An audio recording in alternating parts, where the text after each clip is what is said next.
I've already released a video on what I did when I hired this mini digger for a week.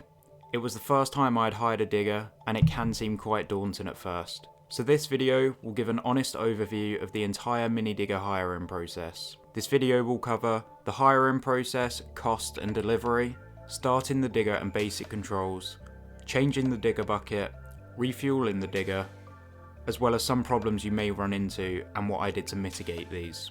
I will put timestamps in the description if you're looking for something specific. This is a 1.5 ton excavator, and I hired it from Hirebase for a week. A week's hire would usually be from Monday morning to Friday afternoon, but because of delivery scheduling, we got ours from Monday to Monday at no extra cost. The digger itself cost £215 for the week, with a £645 deposit. I didn't manage to record the delivery, but it turned up on a flatbed lorry and was driven into the driveway very easily. The delivery guy briefly talked about the basic controls and how to start the digger, which I will get onto shortly. It was delivered with a full tank of diesel. As well as this, it also came with 3 additional buckets, so you could choose the right one to fit your needs. Starting the digger and basic controls. First of all, you just climb into the digger and pull the left armrest down using this red lever, then strap yourself in. This digger has an immobilizer, and this electronic fob switches it off. This is achieved by placing it over this small notch. The key could then be inserted and turned into position 1 to preheat the machine. At this point, the display comes on, and once this yellow light disappears, the key can be fully turned, starting the engine. This throttle controls the revs, and so it can be pulled down to give the digger full power.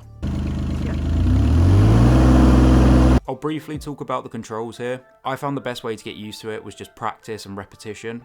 This lever moves the blade up and down. This right hand knob can be moved left and right to change the angle of the bucket, and forward and back to move the arm like so. The left hand knob can be moved left and right to rotate the digger, and forward and back to raise and lower the arm. There is a little right hand pedal here, and this can be pressed to move the arm of the digger left and right, although I did find it to be quite slow, so I found that rotating the whole cab was quicker. Now these 2 levers control each of the tracks respectively. They can both be pushed forward or pulled back to move forward and backwards. Alternatively, one can be pushed and the other pulled to turn the machine. I will also stress that it's good to have both tracks moving at the same time whenever you are driving. When you only use one of the tracks, it does have the tendency to bite into the floor and damage the floor. The digger has 2 speed settings, and this button can be pressed to switch between them. The faster setting can be a bit jolty. Finally, the track width can be adjusted by pushing this lever down and then adjusting the blade. Changing the bucket. I found this quite a tedious process, and it was definitely a 2-man job. I'm not saying you can't do it with one person, but it's definitely easier with 2 people. So the buckets are held in place using these large pins, which are held in place with 2 smaller pins. In order to remove them, the bucket was lowered perpendicular to the ground to take weight off of it. The smaller safety pins were then removed, and then the larger pins could be pulled out. We used a hammer to do this.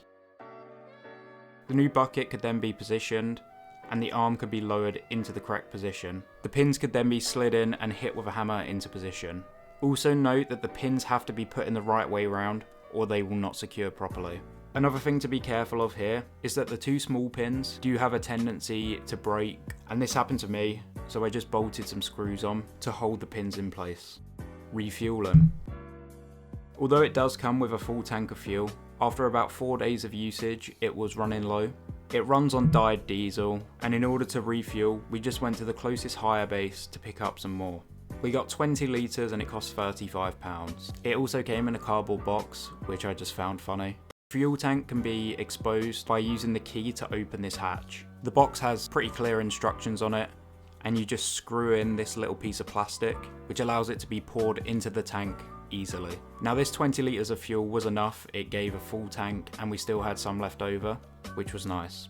Here are some problems that I run into, and problems you might run into, and what I did to mitigate these. Obviously the digger is a big heavy machine, and if driven on a grassy area, it's just going to destroy it.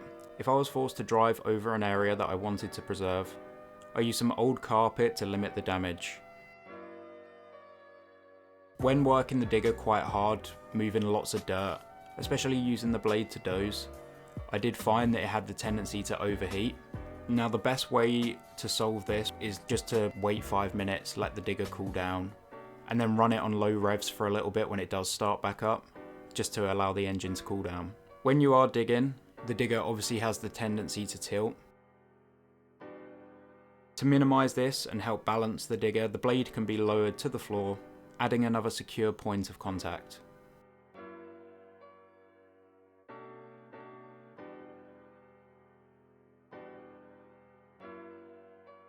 When driving the digger, it's good to keep the arm of the bucket close to the cab because of the way the weight is distributed. Alternatively, when driving uphill, the arm of the bucket can be extended out, and this just helps balance the machine. At the end of the week, the digger was picked up similarly to how it was delivered. It was very easy. And that about rounds up this video. If you have any other questions, please ask them below. And if you found this video helpful, then please like it and subscribe to my channel. Thank you for watching and have a nice day.